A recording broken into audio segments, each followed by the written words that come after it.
오늘 아침 전북권 주요 뉴스입니다. 지난 주말 최대 인파를 기록한 촛불 민심이 이번 주 국회 탄핵 표결을 앞두고 정치권을 더욱 압박할 전망입니다. 한지 업체가 줄고 국내산 당나무도 구하기 힘들어지면서 전주가 한지 본고장이라는 명성을 점차 잃어가고 있습니다. 애견 인구가 증가하면서 동물 장묘시설 수요가 늘고 있지만 지자체들이 허가를 망설이고 있습니다. 전라북도 지방은 오늘 가끔 구름이 많겠으며 아침엔 안개가 짙게 끼는 곳도 있겠습니다. 여러분 안녕하십니까? 전주 MBC 뉴스투데이입니다. 국정농단 헌정질서 파괴 공범인 박근혜 대통령의 즉각 퇴진을 요구하는 함성과 촛불이 번져가고 있습니다. 시민들은 정치권을 압박하는 것에서 한 발 더 나아가 탄핵 정국 이후의 사회 변화에 대해서도 주도권을 행사할 가능성이 커졌습니다. 고차원 기자가 보도합니다. 대통령이 퇴진을 미룰수록 주말 촛불 집회가 열리는 광장을 찾는 시민들이 늘고 있습니다. 시민들은 한 달 이상 박근혜 대통령의 즉각 퇴진과 탄핵, 새누리당 해체를 외쳤습니다. 가까스로 탄핵안을 공동 발의한 야당이나 탄핵 발의에 동참하지 않은 새누리당 모두 광장의 위세에 압도당한 상태입니다. 탄핵 소추안의 가결 숫자를 셈하며 탄핵안 발의를 반대했던 국민의당이 민심에 놀라 입장을 번복한 것은 좋은 예입니다. 그렇게 여러 같은 에너지를 주었음에도 그걸 받아서 해결하지 못하는 이런 무능력한 정치권이 다 탄핵을 받을 수밖에 없다 생각이 들고요. 그만큼 2016년 광장의 민심은 뜨겁고 분명하며 엄중하게 퍼져가고 있습니다. 헌정 질서를 유린한 대통령에 대해 국회가 탄핵을 발의하고 가결하는 것은 선택이 아니라 헌법이 부여한 의무에 해당하기 때문입니다. 시민들이 모인 광장에는 민주주의 회복과 잘못된 정책의 폐기 외침도 녹아 있습니다. 한국사 교과서 정화, 사드 배치, 법의 노조, 노동자에 가혹하게 추진되고 있는 성과 연봉제도 박근혜 정부와 함께 동반 퇴진돼야 된다고 생각합니다. 기존 정치권의 한계와 약점을 분명히 알게 된 시민들은 정치권을 향해 부탁이 아닌 명령을 하고 있습니다. MBC 뉴스 고차원입니다. 이번 주에도 도내에서 박근혜 대통령의 퇴진을 촉구하는 촛불 집회가 계속됩니다. 전북 시국회의는 오는 9일 국회 대통령 탄핵 표결을 앞두고 6일부터 사흘간 새누리당 정운천 의원 사무실 앞에서 촛불 집회를 열 예정입니다. 지난 주말 제4차 전북도민 총궐기 대회엔 전주 2만 명 등 도내 7개 시군에서 총 2만 5천 명이 참여해 역대 최대 규모를 기록했습니다. 정부가 어린이집 누리과정 예산의 절반가량을 부담하기로 했지만 여전히 논란의 여지를 안고 있습니다. 지난 3일 통과된 내년 예산안에는 어린이집 누리과정 예산의 45%인 8,600억 원을 정부가 부담하는 특별회계가 편성됐고 이는 3년 동안 한시적으로 운영될 예정입니다. 이에 대해 전북교육청은 시도교육청에 배분되는 예산은 어린이집에 전달하겠지만 나머지 55%에 대한 대안이 없다며 난색을 보이고 있습니다. 한지의 본고장인 전주가 그 명성을 서서히 잃어가고 있습니다. 관련 업체가 줄고 한지 원료인 국내산 당나무도 사라지고 있어 전통 한지의 정체성마저 위협받고 있습니다. 이경희 기자가 보도합니다. 전주 팔복동의 한지 생산업체. 닭껍질을 찌고 말려 한지를 만드는 공정까지 오롯이 두 부부의 손을 거쳐야 합니다. 10여 년 사이 20곳이 넘던 한지 업체는 경영난으로 7곳만 남았지만 부부는 40년이 넘게 명맥을 이어가고 있습니다. 종이가 많이 밀려오니까 이제 종이도 잘 안 팔리고 또 당나무도 좀 경상 쪽에서 이제 비싼 닭을 사다가 쓰니까. 한지의 고장 전주. 조선시대 전주는 한지를 만드는 지소와 부채를 생산관리하는 선자청이 있어 한지를 제조할 뿐만 아니라 유통산업의 중심지였습니다. 하지만 현실은 초라합니다. 관련 업체는 3분의 1로 줄었고 당나무 재배지는 아예 사라졌습니다. 값싼 수입닭을 쓰다 보니 도내 업체들의 국내산 닭섬유 사용률도 8.2%에 불과해 과연 한지라 불릴 수 있을지 의문이 들 정도입니다. 전주시가 한지 산업 육성에 나선 지 10년이 넘었지만 단순 제조업 그 이상도 이하도 아니라는 지적도 나오고 있습니다. 산업화를 대량 생산과 이제 규격화를 말하는데요. 이렇게 하다 보니까 새로운 제품 생산에만 몰두를 하게 됐고 그 원료에 대한 것들은 좀 잊어버리게 되는 계기. 한지 업체가 전국에서 가장 많은 전주. 우리 종이의 명맥을 잇는다는 자부심으로 관련 정책도 정비돼야 할 것으로 보입니다. MBC 뉴스 이경입니다. 익산시가 중소기업 육성기금 폐지를 검토하고 있습니다. 익산시는 내년 지방채 상환에 필요한 재원 마련에 위해 105억 원가량인 중소기업 육성기금을 폐지할 방침이라며 대신 운영자금 대출이자는 계속 지원할 예정이라고 밝혔습니다. 익산시는 중소기업 육성기금을 통해 올해도 120억 원의 운영자금 대출을 중소기업에 지원했지만 기금이 폐지되면서 중소기업의 자금 확보는 더욱 어려워질 전망입니다. 환경부가 익산 낭산면 지정 폐기물 불법 매립에 대해 원상복구 조치를 명령했습니다. 폐기물 매립업체와 5개 배출업체에 환경부 조치 명령이 내려짐에 따라 이들 업체는 9개월 안에 원상복구에 나서야 하며 이를 어길 경우 재산압류 등 행정 대집행이 이루어집니다. 검찰 조사에 따르면 익산 낭산면 폐석산에는 7만여 통의 지정 폐기물이 불법 매립된 것으로 드러났습니다. 애견 인구가 늘어나면서 동물 장묘 시설에 대한 수요도 늘고 있습니다.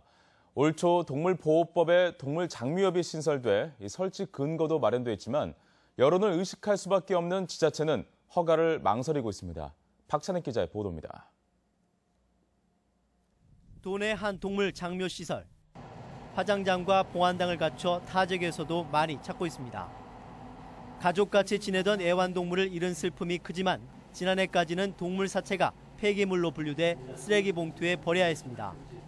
하지만 올 초 동물 장묘법이 만들어지면서 화장을 하는 사람도 늘고 있습니다.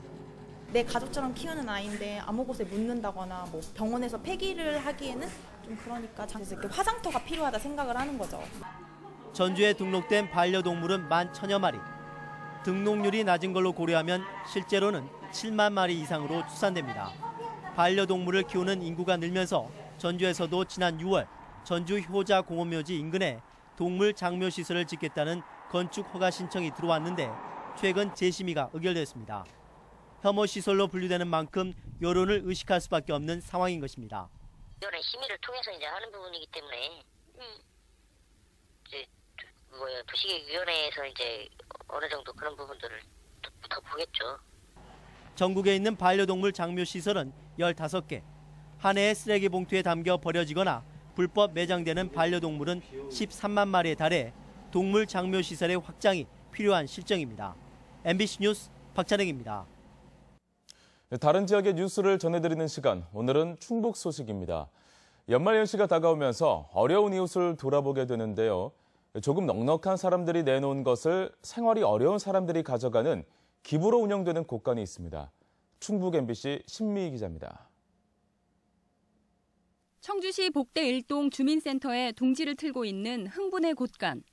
쌀부터 라면, 생필품까지 살림에 필요한 물건들이 가지런히 쌓여 있습니다.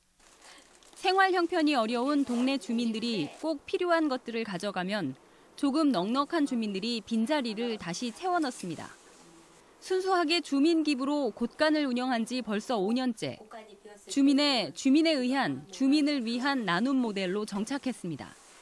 제일 고민스러운 거는 곳간에 빈 공간이 생겼을 때 제일 잠도 안 오고 어렵습니다.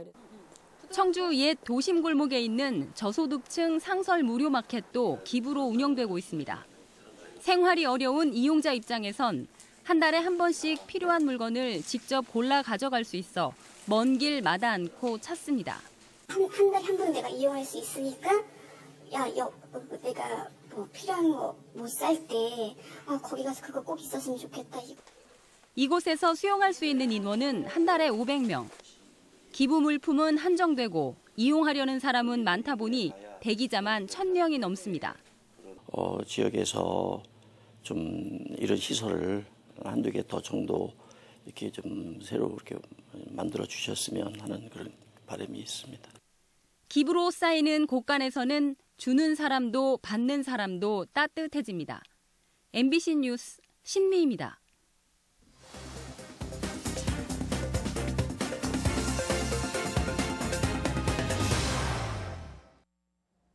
완주군이 사용하지 않는 건축물을 문화시설로 활용해 호응을 얻고 있습니다. 남원시의 직장문화와 순창군 장류사업소가 잇따라 정부 인증을 받았습니다. 지역 소식 김한광 기자입니다. 완주군의 폐시설 문화재생 사업이 지역민의 삶의 질 향상에 기여하고 있습니다.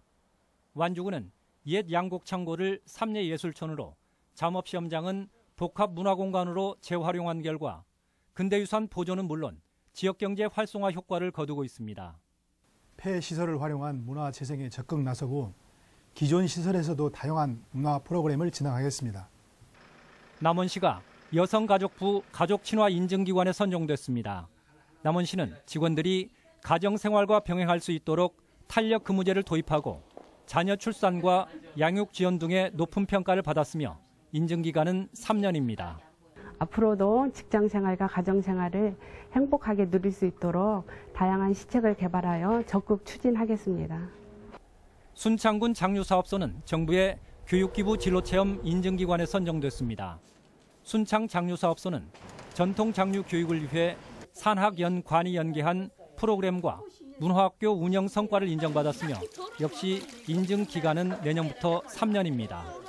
이번 인증을 계기로 자라나는 청소년들에게 전통장에 대해 알리고 체험할 수 있는 기회가 확대될 것으로 기대하고 있습니다. 장수군이 가야문화 세계유산 등재를 모색하기 위한 학술대회를 열었습니다. 전라북도와 함께한 학술대회에서 장수군은 관내 60여 가야 제철 유적의 세계유산으로서의 역사적 가치와 의미를 재조명하고 등재의 당위성을 규명했습니다. 철해왕국 가야의 정체성을 밝힐 제철 유적이 장수 지역에서 많이 확인된 만큼 이번 학술대회를 통해서 세계 문화유산 등재가 더욱 촉진될 것으로 기대가 됩니다. 정읍역이 오는 9일 개통하는 수서발 고속철도 정차역으로 운영됩니다. 정읍시는 기존의 KTX에 이어 수서발 고속철도 SRT까지 정읍역에 정차하면서 서남권 주민들의 이용 편의는 물론 내장산 등 지역 관광 활성화 효과도 기대하고 있습니다. MBC 뉴스 김한광입니다.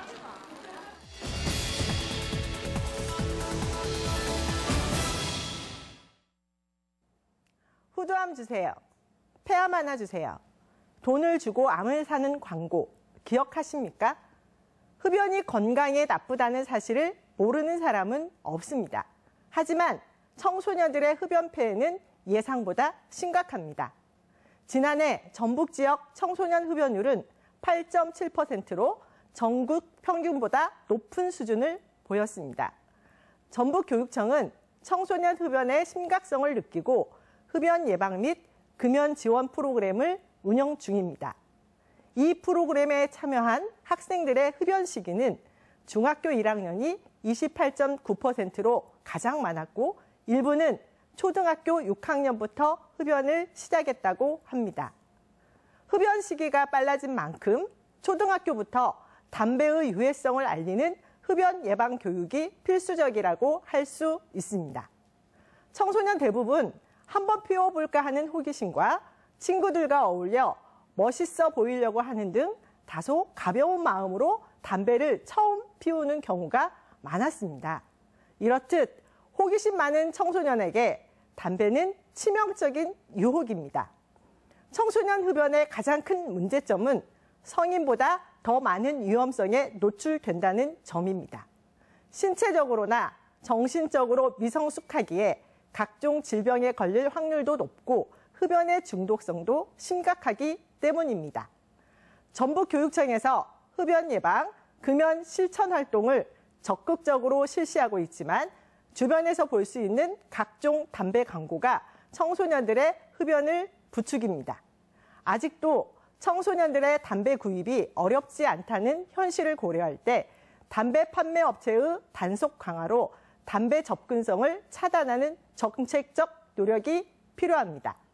순간의 잘못된 선택이 소중한 생명을 앗아갈 수 있다는 것을 청소년들은 명심하시길 바랍니다. 어른들은 앞으로 청소년들의 흡연을 본체 만체 방관하지 말고 관심과 사랑으로 청소년 흡연을 유도해 주시길 바랍니다. MBC 논평이었습니다. 청소년 여가 활동을 지원하는 시설이 추진됩니다. 전주시는 인후동 시유지에 공연과 동아리방, 진로직업체험실을 갖춘 아동청소년센터를 오는 2018년에 개관할 계획이라고 밝혔습니다. 전주시는 관내 청소년들이 문화활동을 할 공간이 부족하다며 아동청소년센터가 이를 일부 해소해 줄 것으로 기대하고 있습니다. 올겨울 강추위와 한파 가능성이 큰 가운데 국토관리사무소가 폭설에 대비하고 있습니다. 전주국토관리사무소는 염화칼슘 2,500톤을 비롯해 소금 9,000톤, 모래 1,500세제곱미터를 준비했으며 11개 노선 520km 구간에 제설 장비와 인력을 배치했습니다. 또 모래암 600개를 도로 주변에 두고 운전자나 시민들이 쉽게 꺼내줄 수 있도록 했습니다. 우리 지역 행사와 문화 소식입니다. 인류 무형유산 등재를 기념하는 제주 해녀문화특별전이 오늘부터 국립무형유산원에서 열립니다. 국내외 유명 사운드 아티스트들이 참여하는 남원 사운드 아티스트 레지던시가 오늘부터 17일까지 한파우 소리문화관 등지에서 개최됩니다. 전주 MBC 합창단 좋은 친구들의 정기 연주회가 오는 9일 한국소리문화의 전당 연지홀에서 있습니다. 국립민속국악원 창극단의 정기 공연이 내일 익산 속리문화예술회관에서 열립니다. 제21회 전주 인권영화제가 8일부터 나흘간 디지털 독립영화관 등지에서 열립니다. 농수산물 직거래 장터가 오늘부터 11일까지 전주 종합경기장에서 열립니다. 부안군은 오는 9일부터 사흘간 부안읍 상설시장 일원에서 설숭어 축제를 개최합니다. 전주시 평생학습관은 오는 9일 전북대 평생교육원에서 공지영 작가, 박남준 시인을 초청해 북콘서트를 엽니다. 가족 육아 품앗이 사업 설명회가 내일 완주 가족문화교육원에서 있습니다. 전라북도의 다양한 이야기를 들려줄 블로그 기자단을 오는 11일까지 모집합니다. 날씨입니다. 전라북도 지방은 오늘 가끔 구름이 많겠으며 아침엔 안개가 짙게 끼는 곳도 있겠습니다. 낮 최고 기온은 전주 13도, 남원 12도 등 12에서 14도의 분포로 어제보다 조금 높겠습니다. 바다의 물결은 서해남부 전 해상에서 오전에 0.5에서 1.5m로 일다가 오후에는 2에서 4m로 매우 높게 일겠습니다.